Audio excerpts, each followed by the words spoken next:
Welcome to the Bold Analysis. Today, the 24th November 2024. I've heard you also had a fantastic service. My service was also nice in Pefa. I want to start this podcast by this video from my governor, James Bob Agre Orengo. So, I want to plead with members of parliament and even those in government to learn from Maringo that when something is wrong, you say it is wrong. You say it is wrong. You say it is wrong.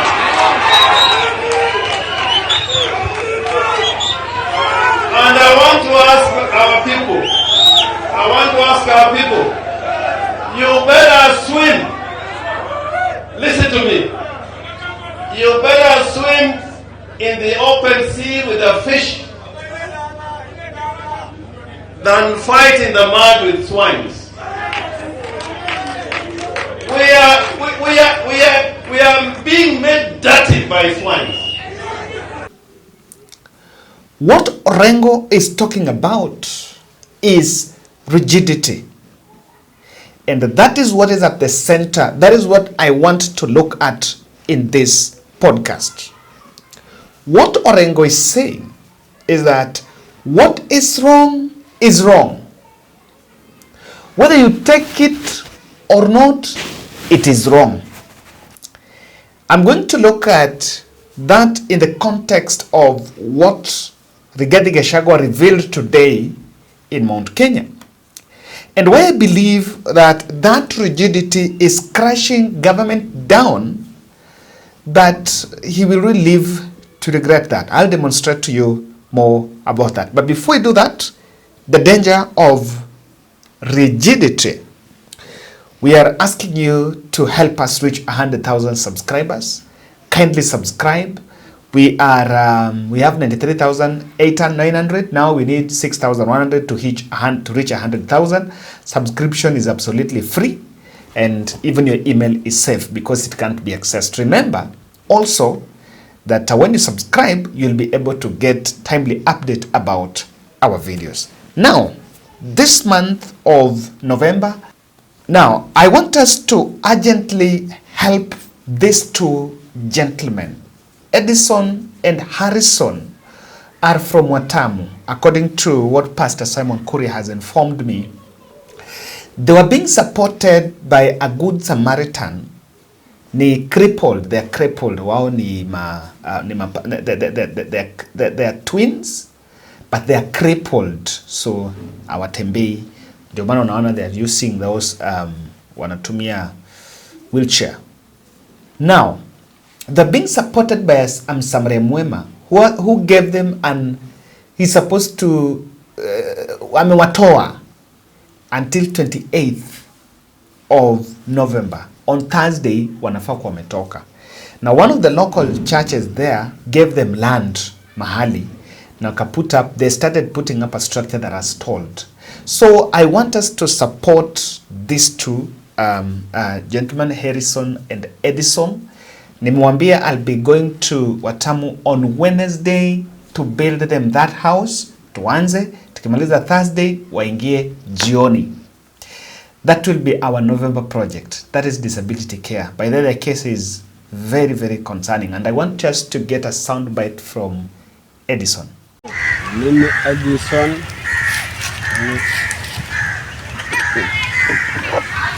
Mimi Edison. Tuko mahali ambapo tunafukuzwa. Mwenyewe anataka ile nyumba aijenge tena, anatufukuza. Sasa tukapatiwa mahali hapa tujenge, lakini sasa mpango wa pesa ni pesa ndio nimekoma hapa mahali tumefika.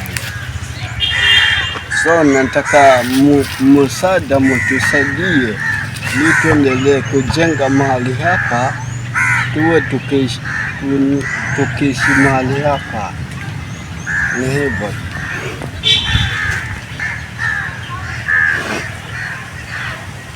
Changamoto ya kutembea pia ndio hii changamoto ya kutembea pia. Natembea na wheelchair, yaani singeweza kutembea na miguu yangu, ni wheelchair ndio najisaidia kutembea nayo. Sasa ningeomba msaada wa kujenga hii nyumba. If you get 200,000, we'll be able to put up a good structure because they're also disabled. We have to find design. I will find out whether we will do the toilet outside ama tutaweka ndani, and we make the house be in a good place, tuwabaie malazi waingie and they start life there in that new structure. And guys, support. This is our November project. So we'll do this on Wednesday. I'll be in Watamu, Kilifi, back to Kilifi to finish this. Now,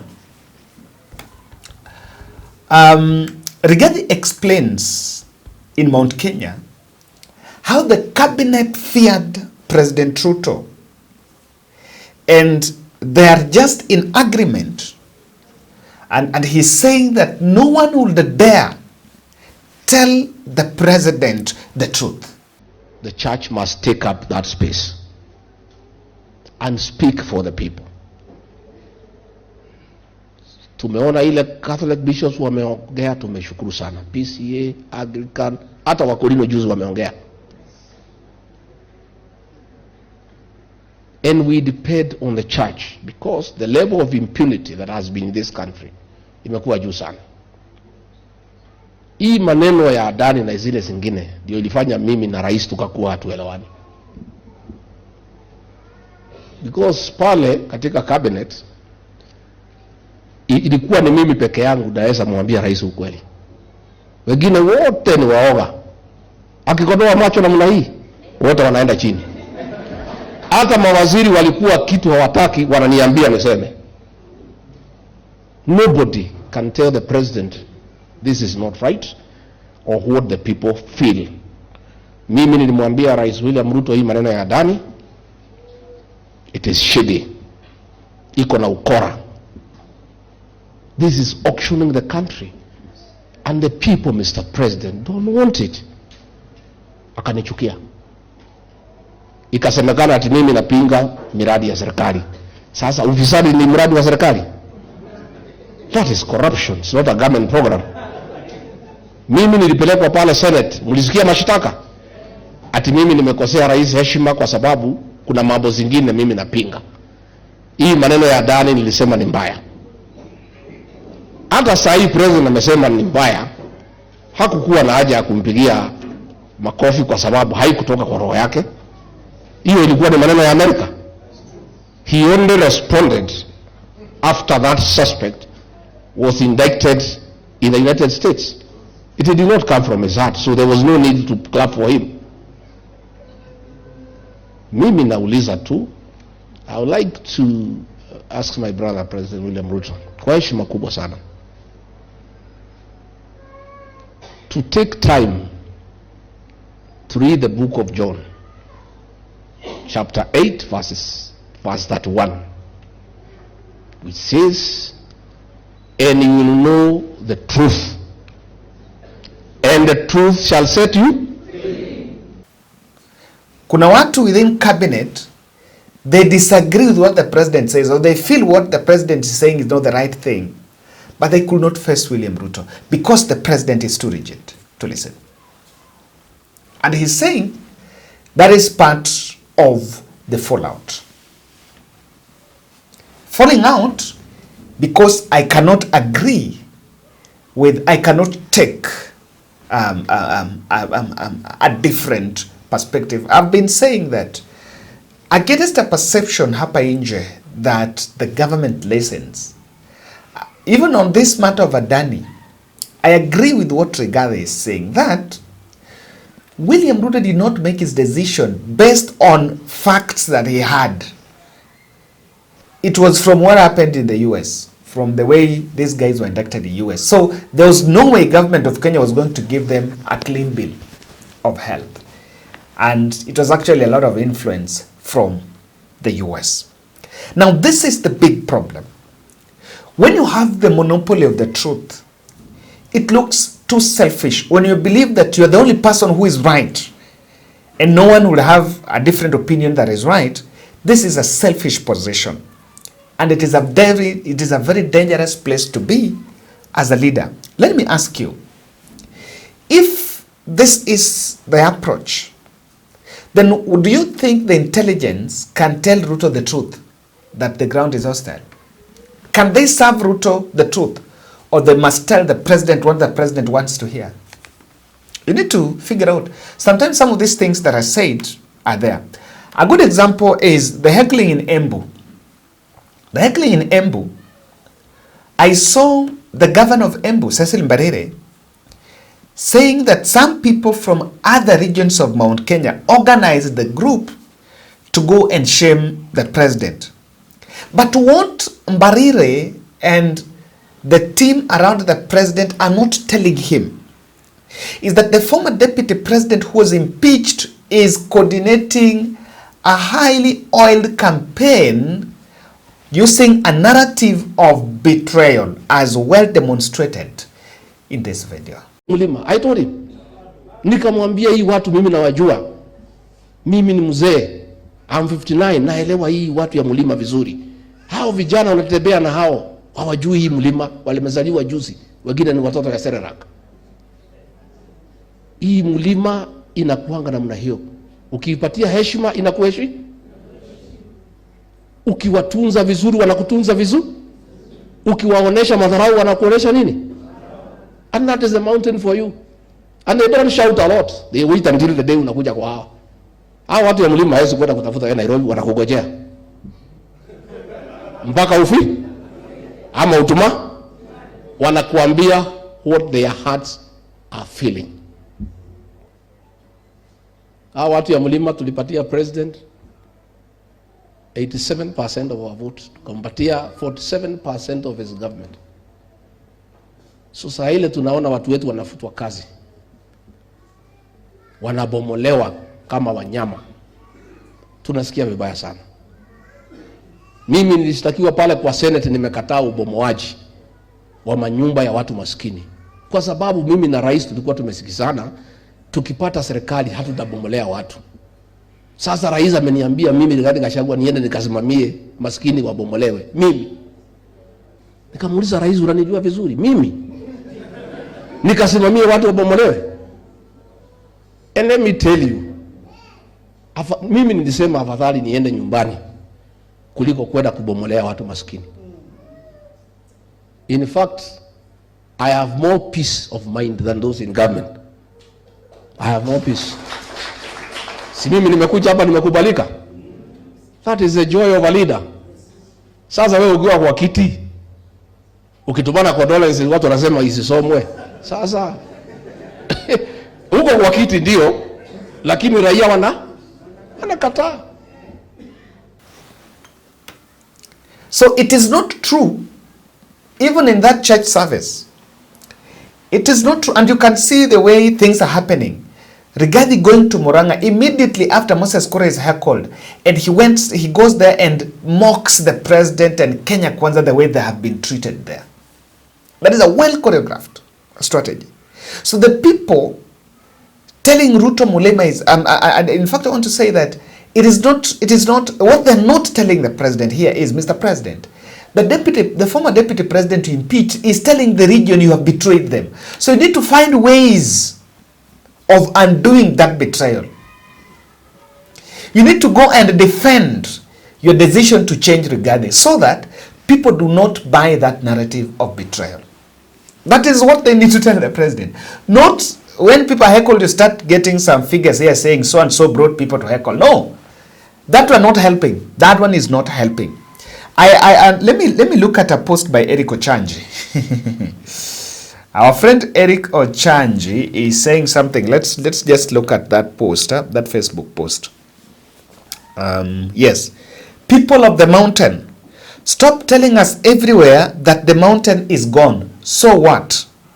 The moment the progressive people of Kenya made a decision to remove Gachagua, we knew that mountain would go. Ala? Mbingu haitaanguka kwa sababu mlima imeenda. Now this is what I'm saying. You know, the people that are also telling President mlima imeenda, and yes, but it stops there. They're not telling Ruto, so what? They're giving him a lot of comfort, Western, Raila, and that is what I want to debunk here. The rigidity is a challenge, and William Ruto must actually appreciate that that rigidity is going to crash government down. And he will regret not taking a perspective, not saying, wait, listen, is this right? Even as now we speak, there is a question that government is here to answer. Why did we procure an ICT infrastructure at 104 billion for the SHA? I've seen SHA being renamed to Taifa Care. The problem was never the name, by the way. Taifa Care is to give it a patriotic name so that people relate with it. But the pertinent question has been on, why 104 billion? Where are we getting that money? And if someone is giving that money as a loan, how are we repaying it back? We have commercialized our health system. System that is fully should be funded and controlled by the government. But now it's being commercialized. And those are the issues that when raised, you'd be branded what? When the church raised questions, someone comes out and say, the church are talking because the president is not a Catholic. Look at such a petty narrative.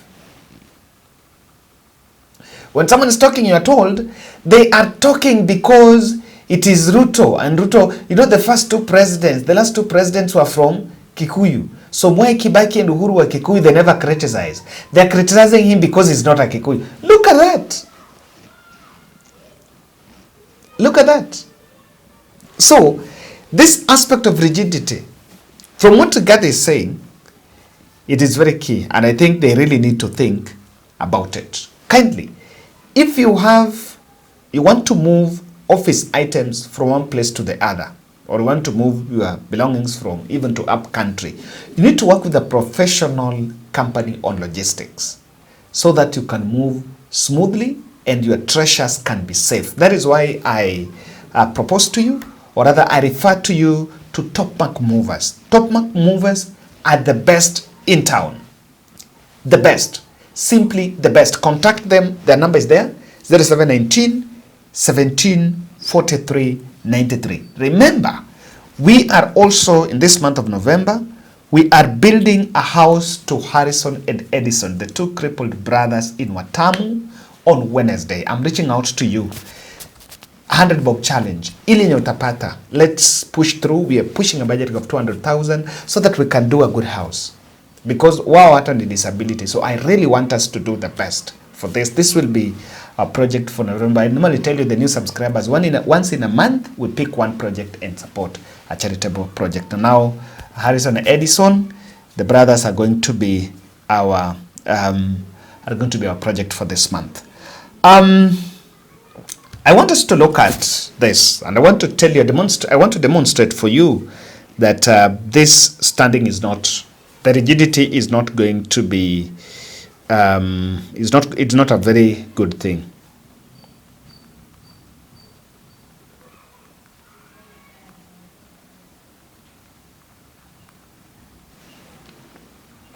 Now, because you are rigid, you end up with an elimination approach. And that elimination approach will backfire. Kenyans raised questions about finance bill. They decided to invoke Article 1. Power belongs to the people. Quite a number of young people were eliminated by the security agencies and different players in that field. That still haunts to date. Before he knows, the clamor for respect of human rights is getting into the 2027 ballot. And the Kenyans have started thinking of, we need to elect a president who is not going to kill us. Elimination method. According to Rigathi, the fact that Rigathi could not dance to the tune and did not sit in agreement with some few things that, according to him, he saw they were wrong, he was eliminated. Rigathi is back in Mount Kenya running a betrayal narrative around the president. That's what I'm saying. It is not a good place. Number two, Raila's camp is going to reach an elastic limit. Yes, they will reach that elastic limit. And I want to give an example. From what my governor Orengo is saying there is, tunaambiwa tuseme yes, hata kama ni mbaya. Kama ni mbaya ni mbaya. And the other one is the ODM senator, Nairobi Senator Sifuna, the Secretary General of the party. He is so categorical telling Mbadi when on the revenue division bill that is supposed to go to counties. And he's been consistently telling William Ruto where things are wrong. So if the president believes that the opposition, or rather the deal with Raila, is going to rubber stamp all his opinions and thoughts and legitimize all those, then that is not going to work. Because the ODM team that you see, I'm telling you, it will reach a limit. Itafika mwani watasema no, hiyo sasa tutaki. That limit is going to be there. The other issue is this. You remain rigid. People differ with you. MPs, UDA MPs had a PG with the president last year ahead of State of the Nation address. They told the president that that finance bill is unpopular. They told the president that things are not good in terms of cost of living. The president said, we are going to make those decisions because it's not time to be popular. There is time to be popular. What did they do? They stopped marketing government agenda. Even as we talk, you remain rigid, but you remain the only mouthpiece. MPs will praise government projects when the president is there. But when they attend events in the village alone, they are not marketing UDA agenda. Who loses? The UDA. And I can finally say here, Raila team, these people seeking MP seats, ile kitu ilifanyikia Raila in Mount Kenya itafanyikia Ruto in Nyanza. Those MPs will not campaign William Ruto's name after they're realizing that Ruto is too rigid and those policies are not working for the people. They will go and ask for their votes. Na wataambia huko kwa Ruto nyinyi mtaamua. Kubaya. Thank you guys, and kindly let's support the November project there. Asanteni.